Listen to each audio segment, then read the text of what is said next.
Evangelho de Lucas, capítulo 1, está ali,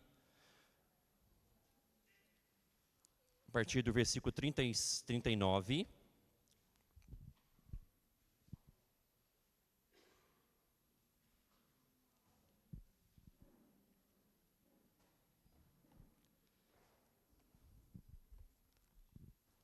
Evangelho de Lucas, capítulo 1, do versículo 39 até o 56. Vocês acharam? Se não, você pode acompanhar a leitura. Com muita fé, meus irmãos, que esta é a palavra de Deus. Assim diz a Santa Escritura, versículo 39. Naqueles dias, expondo-se Maria, foi apressadamente à região montanhosa a uma cidade de Judá. Entrou na casa de Zacarias e saudou Isabel. Ouvindo essa saudação de Maria, a criança lhe estremeceu no ventre. Então Isabel ficou possuída do Espírito Santo e exclamou em alta voz: Bendita és tu entre as mulheres, e bendito o fruto do teu ventre. E de onde me provém que me venha visitar a mãe do meu Senhor? Pois logo que me chegou aos ouvidos a voz da tua salvação, a criança estremeceu de alegria dentro de mim. Bem-aventurada a que creu, porque serão cumpridas as palavras que foram ditas da parte do Senhor. Então disse Maria: A minha alma engrandece ao Senhor, e o meu espírito se alegrou em Deus, meu Salvador, porque contemplou na humildade da tua serva. Pois desde agora todas as gerações me considerarão bem-aventurada. Porque o Poderoso me fez grandes coisas, santo é o seu nome. A sua misericórdia vai de geração em geração sobre os que o temem. Agiu com seu braço valorosamente, dispersou os que no coração alimentavam pensamentos soberbos. Derribou do seu trono os poderosos e exaltou os humildes. Encheu de bens os famintos e despediu vazios os ricos. Amparou a Israel, seu servo, a fim de lembrar-se da sua misericórdia, a favor de Abraão e de sua descendência para sempre, como prometera aos nossos pais. Maria permaneceu cerca de 3 meses com Isabel e voltou para casa. Vamos orar mais uma vez? Senhor, que momento importante, que a gente possa receber essa presença de Jesus no nosso meio agora, por meio da tua santa palavra. Em teu nome, Jesus, eu oro. Amém. Já aconteceu com você, quando você estava feliz, muito feliz com algo bom que aconteceu na sua vida, e daí surge alguém com algo melhor? Sabe, garotos que aqui estão estudando, os jovens da faculdade, você tirou 9. Daí alguém chega assim, só 9? Eu tirei 9,8. Ou você vai de férias, daí você fala assim, nossa, eu vou para Caldas Novas. Em Caldas Novas, eu vou para os Lençóis Maranhenses.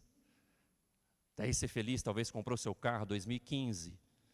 Alguém chega, comprei um 2025. Às vezes é sempre assim, né? Tem sempre alguém com algo melhor para a gente. Eu, por exemplo, estava recebendo aqueles convites para participar daquele Legendários e subir nas montanhas. E daí, eu não querendo ir, porque eu não sei, não acho tanto legal. E daí eu dei uma de... nesse sentido. Peguei e falei, mandei uma foto de eu subindo no Himalaia, no Everest, quando eu era missionário no Nepal.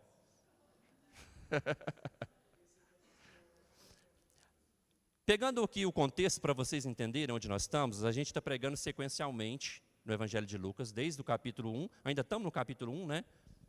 O anjo ele tinha anunciado a Maria o milagre da gravidez dela na semana passada.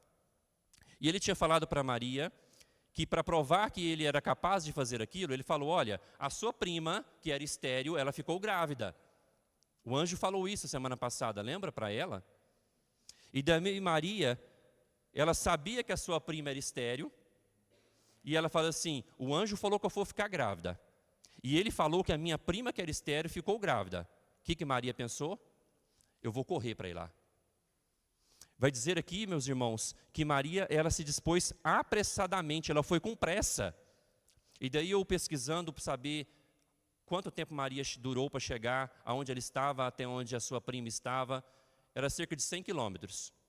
Então imagina que ela talvez, não é como nossos carros hoje, né, 100 km por hora. Ela demorou 3, 4, 5 dias para chegar ali. Ela foi lá.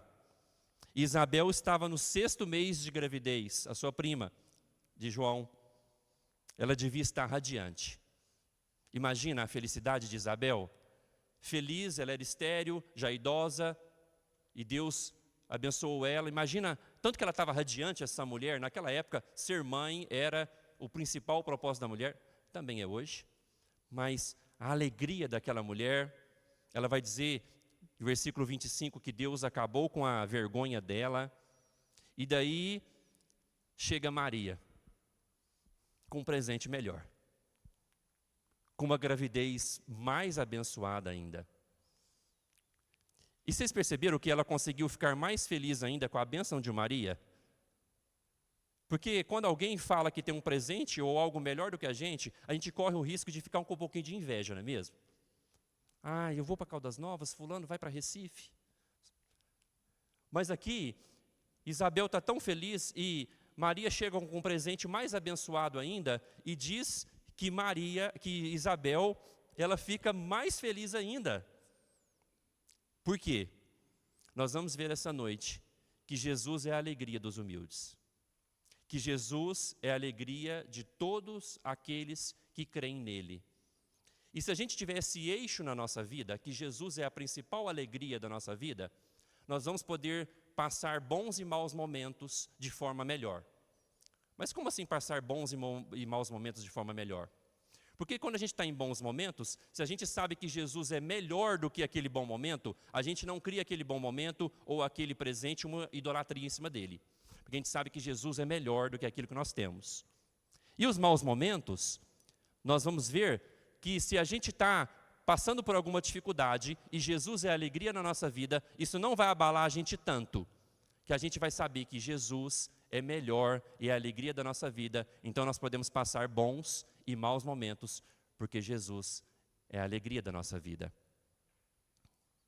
Meus irmãos, aqui nós vemos que quando Jesus chega naquela casa, Jesus enche todo mundo de alegria. Quando Jesus chega, os crentes ficam alegres. Criança normalmente traz alegria para casa, né? Mas aqui Jesus, ele tinha algumas semanas, meus irmãos. Porque imagina, diz que ela foi avisada da sua gravidez e ela foi apressadamente visitar a sua prima. Então talvez ela demorou uma semana para se arrumar e demorou mais uma semana para chegar lá. E nós vemos aqui que ela chegou lá grávida. Jesus aqui, ele talvez era na barriga da sua mãe Maria, do tamanho de um feijãozinho. Ele tinha no máximo 3, 4 semanas.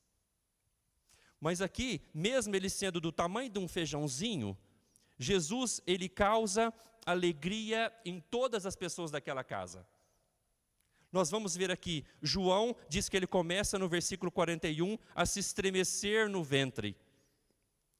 Vai dizer no versículo 41 que aquela criança, mesmo no ventre da sua mãe, ele se alegra com a presença de Jesus naquela casa. Os abortistas, né?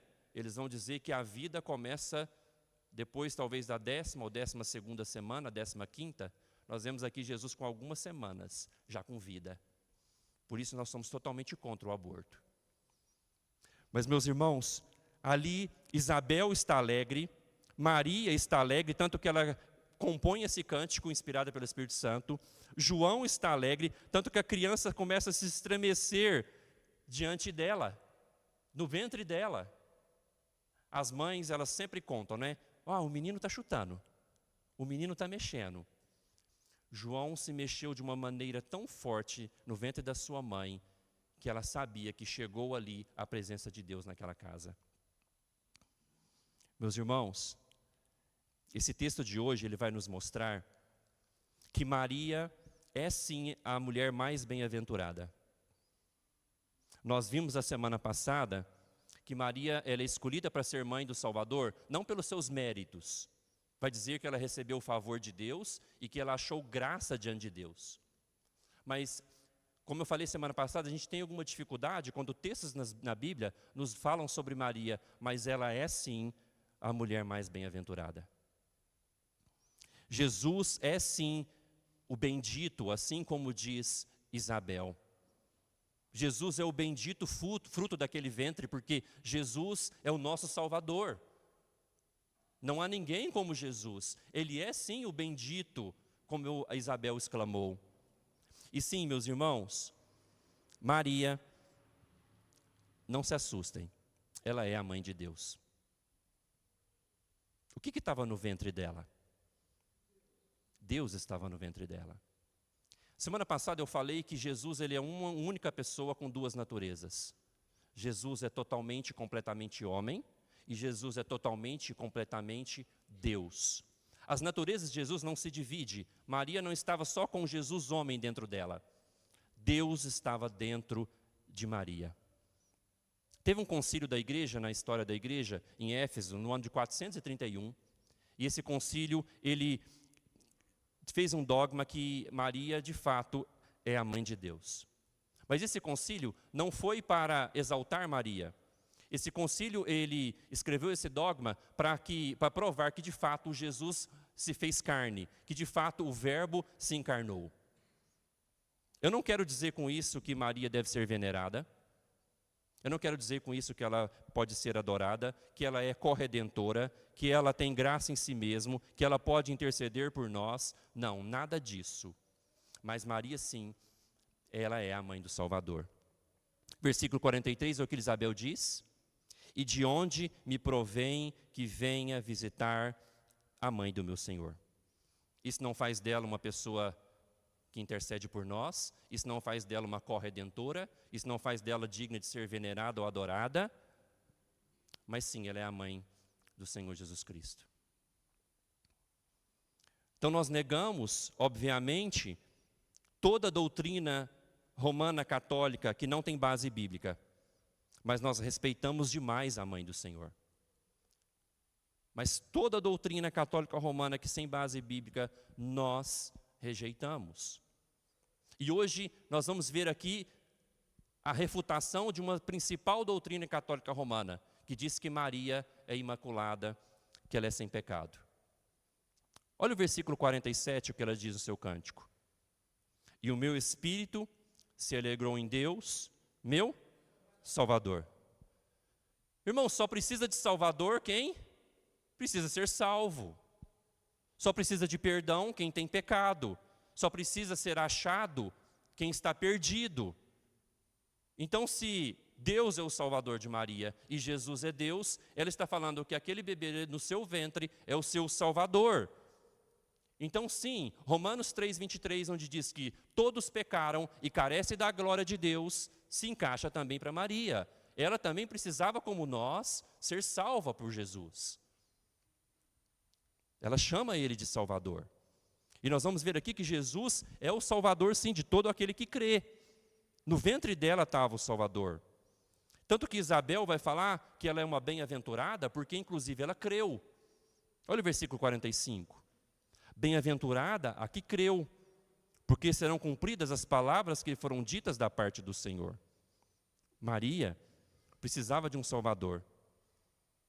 E ela que foi um exemplo de vida para nós, um exemplo de fé e obediência e renúncia, eu e você também, meus irmãos, precisamos desesperadamente de um Salvador.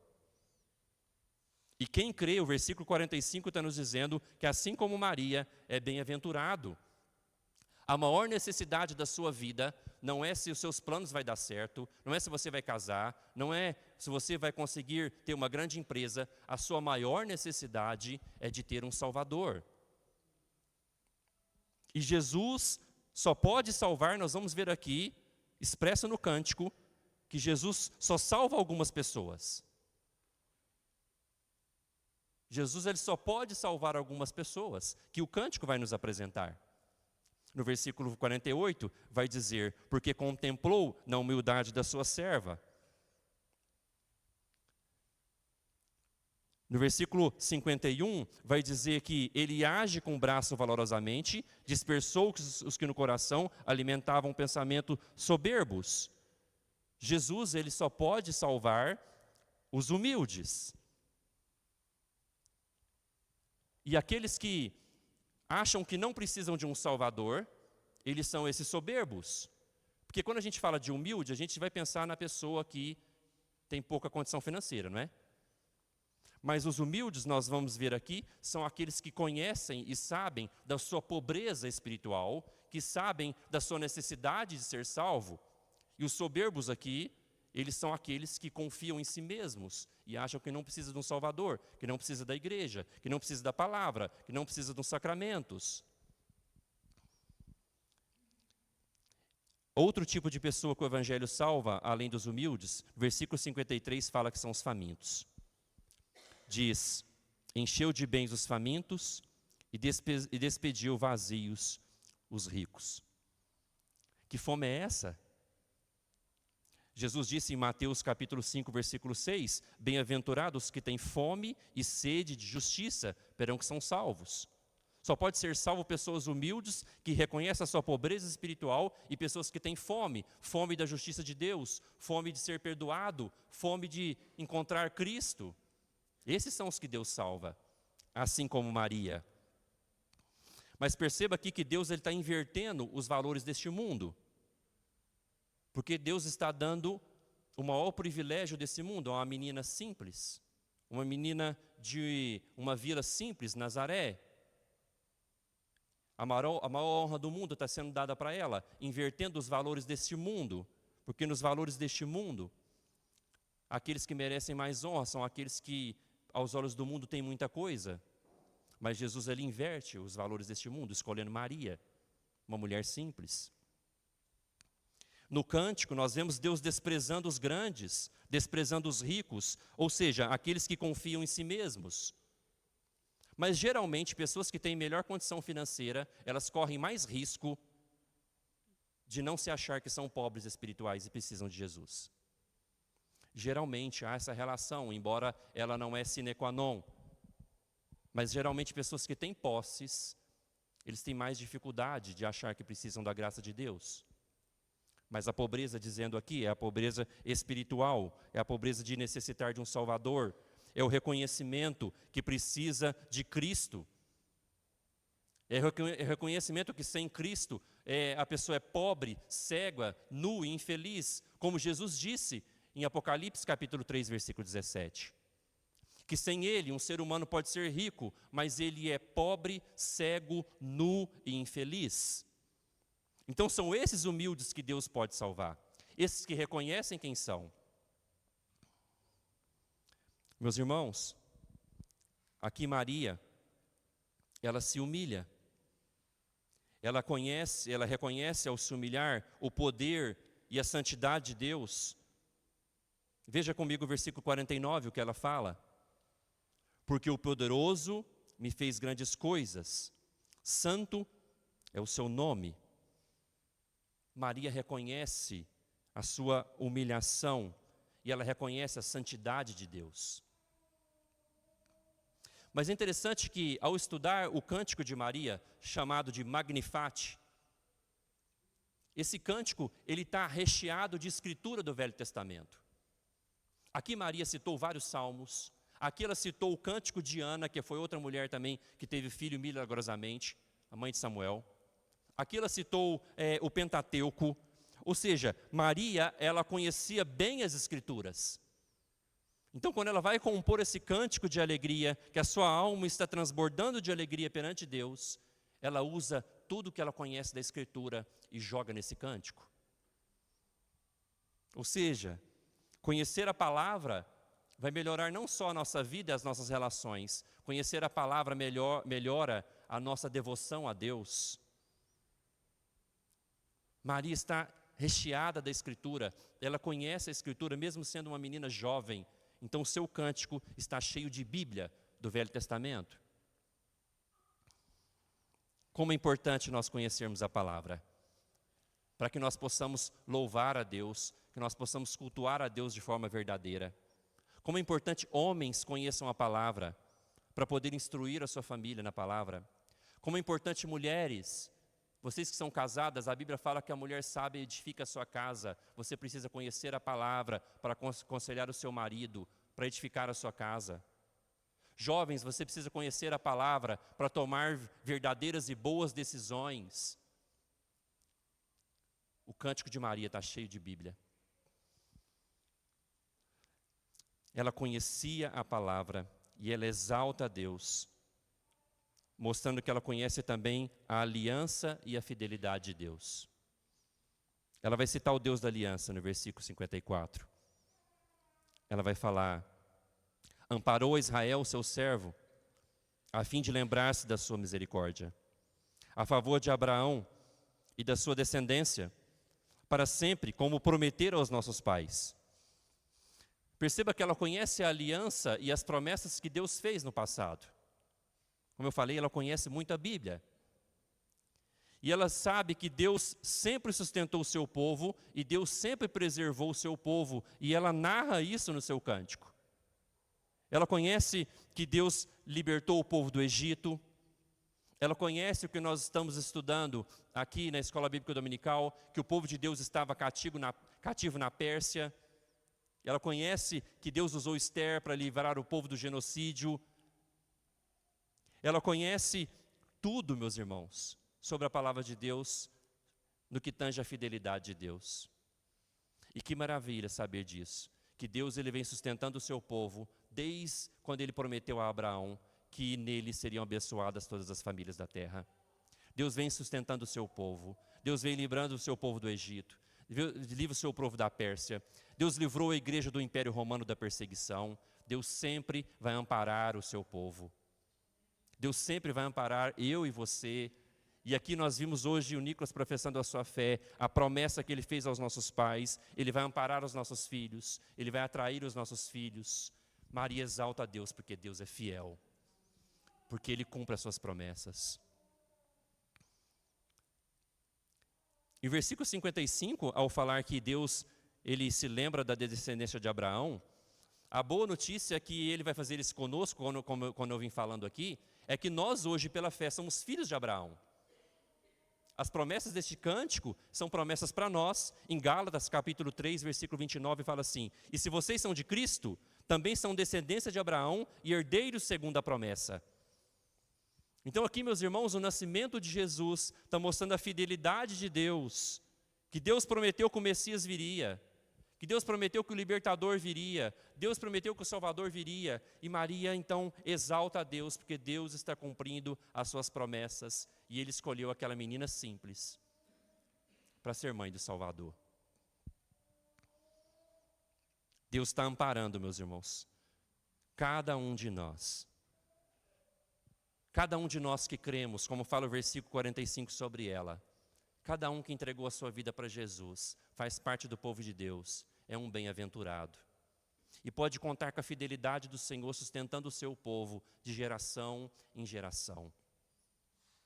Que maravilha lembrar dessas promessas. Porque eu tenho 3 meninos, fico preocupado, como é que vai ser a vida desses meninos?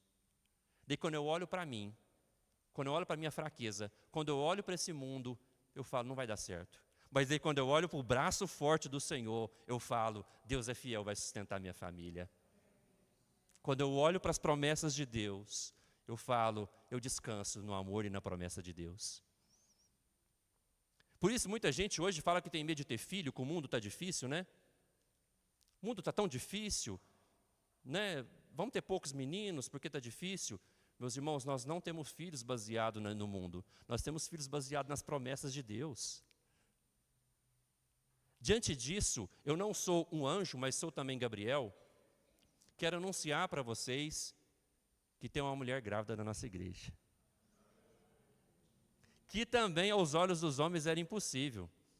Depois vocês dão os parabéns para o Davi e para a Emília.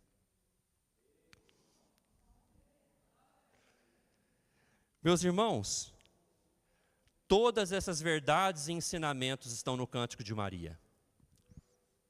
Esse encontro das primas grávidas, esse encontro de primas grávidas, nos ensinam também que nós existimos para glorificar a Deus e para se alegrar nele para sempre. Como diz a primeira pergunta do nosso breve catecismo. Qual o fim principal de todo homem? O fim principal de todo homem é glorificar a Deus e se alegrar nele para sempre. O Cântico de Maria vai nos mostrar isso. Maria está glorificando a Deus por quem Ele é. Maria está chamando Deus de santo, ela está chamando Deus de poderoso, ela está falando que o braço dele é valoroso, o braço dele é forte, ela está falando que ele é misericordioso, ela está falando que ele é fiel. Maria está glorificando a Deus por quem ele é. Mas ela também está glorificando a Deus por aquilo que ele faz. Diz que ele contempla os humildes, diz que ele faz grandes coisas, ele enche de bens, ele ampara o seu povo. Ela glorifica a Deus por quem ele é e por aquilo que ele faz. Assim também nós devemos. Nós existimos para glorificar a Deus por aquilo que ele é e por aquilo que ele faz na nossa vida. Nós também existimos, como diz a pergunta do catecismo, para nos alegrar em Deus. E o versículo 47, Maria fala que o seu espírito se alegrou em Deus, o Salvador dela. Eu lendo isso, eu pensei assim, Maria, ela está gastando a sua vida servindo a Deus. Ela está usando a sua juventude para os propósitos de Deus. Ela está usando tudo que ela tem para glorificar a Deus. Ela usa o seu corpo, ela usa a sua alma glorificando a Deus, e ela também usa a sua voz glorificando a Deus. Glorificar a Deus não é só música, não, nós sabemos disso. Amanhã você vai trabalhar, estudar, e deve fazer isso para a glória de Deus, mas também glorificar a Deus envolve música. É algo que agrada a Deus. É algo que a Bíblia é cheia de salmos falando para a gente cultuar a Deus, louvando Ele. Também faz parte de glorificar a Deus, cantar para Ele. Por isso que na igreja é tão importante que o nosso cântico seja congregacional. Porque você não vem aqui para assistir um culto. Você vem aqui para prestar um culto. Então é bonito quando toda a igreja está cantando forte, glorificando a Deus com a sua alma e com a sua voz que Deus te deu. Meus irmãos, mais uma vez, Maria, ela é um exemplo para nós. Como eu falei, ela está gastando a sua vida. Ele está usando toda a sua vida para glorificar a Deus. No versículo 38, quando o anjo anuncia para ela, que nós pregamos semana passada, olha o que ela diz. Então disse Maria, aqui está a serva do Senhor, que se cumpra em mim conforme a tua palavra. E o anjo se ausentou dela. Então, diante disso, eu pergunto para você que está aqui, como você está gastando a sua vida? Você está gastando a sua vida também para a glória de Deus? Você está usando o seu corpo, a sua voz, para a glória de Deus, ou você vive para você mesmo? Aonde está a sua alegria? Aonde você deposita a sua alegria? Em Deus ou em coisas que você espera ter? Maria, no versículo 47, ele fala que a sua alegria está em Deus, o Salvador dela. Então essa mulher é sim, meus irmãos, um exemplo para nós de fé. Um exemplo de renúncia, um exemplo de serva de Deus, um exemplo de bem-aventurada. Como nós, se nós cremos, somos bem-aventurados e devemos viver para glorificar a Deus assim como ela e para exaltar a Deus, inclusive, com as nossas vozes. Então, na hora do louvor, por favor, não fica caladinho, quietinho, não. Cante para Deus. Porque isso também faz parte daquilo que Deus espera de nós. Meus irmãos, Isabel, diferente da gente, não está com ciúme. Porque a prima chegou com uma bênção maior do que ela. Por quê? Porque aquela bênção também é a bênção dela. Aquele bebê também é a alegria dela. Jesus é a alegria de todo aquele que nele creu. Jesus é a alegria dos humildes. Daqueles que reconhecem a sua pobreza, daqueles que reconhecem a sua miséria espiritual, daqueles que reconhecem aquilo que merecem, o inferno. Então Jesus é o maior presente que a gente pode receber. E Deus nos deu o maior presente. A Bíblia diz que Ele amou o mundo de tal maneira que deu seu único Filho para que todo o que nele crê não pereça, mas tenha vida eterna. Então Isabel está feliz. Ela não precisa viver descontente. Você não precisa viver descontente se talvez a sua vida está faltando algumas coisas que outra pessoa tem. Porque se você tem Jesus, você já tem a bênção maior. O melhor de Deus não está por vir. O melhor de Deus já veio. E todo aquele que nele crê tem o melhor de Deus. O melhor de Deus só vai voltar. Mas ele já veio. Então a gente não precisa ficar com inveja se fulano tem algo melhor. A gente pode ficar feliz, porque nós já recebemos o melhor de Deus. Por isso, quando Jesus chega naquela casa, mesmo um feijãozinho ainda no ventre da mãe, causa alegria de todo mundo. Porque onde Jesus chega e as pessoas creem nele, transforma a alegria daquela casa. Meus irmãos, o filho de Maria, o filho de Deus, cujo nome é Jesus, ele é o seu Salvador? Se sim, você tem que batizar logo, se você não é batizado. Se sim, hoje a sua alma deve se alegrar nele, porque mesmo do tamanho de um feijãozinho, ele é a alegria daqueles. E hoje ele está grande, com um corpo glorificado, sentado no trono, e continua trazendo alegria para todo aquele que nele crê. E todo aquele que nele crê é bem-aventurado. Que é maravilha o Senhor Jesus. Também, meus irmãos, nós vimos nesse texto hoje que Deus é fiel. E Ele vai manter a sua aliança. E nós entramos na aliança por meio do batismo. Mas nós mantemos a nossa aliança com Deus por meio da Santa Ceia. Aqui está hoje, espiritualmente, aquele bebê que estava no ventre de Maria. Você crê nisso? Esse pão, hoje nós vamos nos alimentar de Cristo espiritualmente. Nós entramos em aliança com Deus por meio do batismo. E nós continuamos em aliança com Deus, mostrando que nós cremos na fidelidade de Deus, nós cremos na aliança com Deus, agora participando da Santa Ceia. Porque aquele bebê que era um feijãozinho, nós sabemos que ele se tornou um bebê nascido. Se tornou um homem e viveu perfeitamente, diferente de nós. E naquela cruz, ele foi morto, moído pelos nossos pecados, derramando o seu sangue. Mas a boa notícia, ele ressuscitou. E está no seu trono.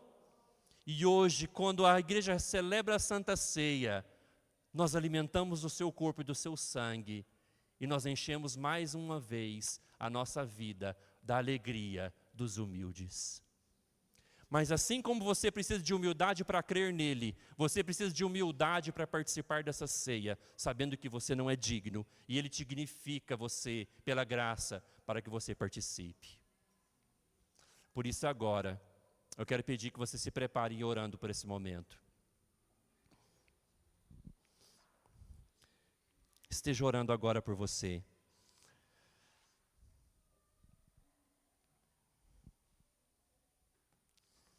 A equipe de louvor vem à frente, por favor.